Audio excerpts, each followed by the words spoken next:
No bigger game tonight here. Maybe a preview of things to come later on down the road. But the New York Knicks, nobody hotter, taking on, well, best team many people consider in the NBA right now, the Oklahoma City Thunder.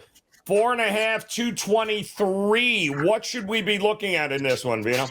I wanted to lean to the Knicks initially, Joe. They're every bit as hot as OKC is. But then you look at Oklahoma City and you look at the minutes that their starters played last night, and in typical OKC form, they just don't have to extend themselves in back-to-back situations.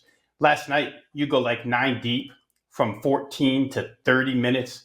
So it wasn't taxing on OKC whatsoever. It was a blowout win over the Clippers. And that takes away some of the, some of the handicap here when you're looking to play New York. However, I do think New York defensively is coming around at this point in time, Joe, and this could be an under game. It's interesting because you could make cases both ways because the Knicks have been so good offensively as well with the addition of Karl Anthony Towns.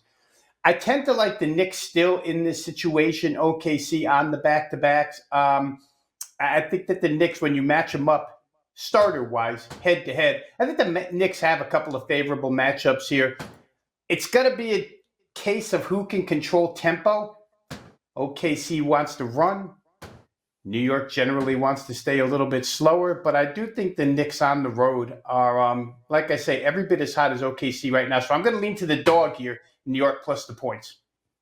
All right, looking at the dog in this one here. How about you, Andy? Anybody in particular in this game that you'd be looking at maybe from a prop betting perspective?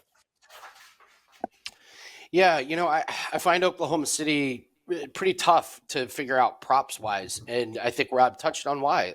They're so deep that, the starters get big lines and you just don't know night in and night out who's going to only play 21 minutes or who's going to be really hot. So Oklahoma City, I have a future on them over their wins total. It looks great, but night in and night out, I just find them really, really tough to try and figure out where you're going to go with player props. For the Knicks, I would really look here at Josh Hart and his rebounds. This is actually a client play. It's 8.5 is the number. And he's just been a rebounding machine, 12, 13, 11, 15, and 14 in his last 5 games. You look at his rebound chances, 19, 25, 16, 22, and 21. And Oklahoma City, as good as they are, they're 29th in allowing rebounds. They allow 47.4 rebounds per game. I'm sure that'll get better once Chet gets back, but they're susceptible to giving up a lot of rebounds. I would also look at Karl Anthony Towns under his rebounds and assists. I can't say this is as nearly as confident, but Karl Anthony Towns, for whatever reason, is just awful against OKC. He's gone under in 9 straight games. I know he's with a different team, but the Oklahoma City kind of seems to really limit his rebounds and his assists. So I would look at his under assists. But Josh Hart, pretty confident play.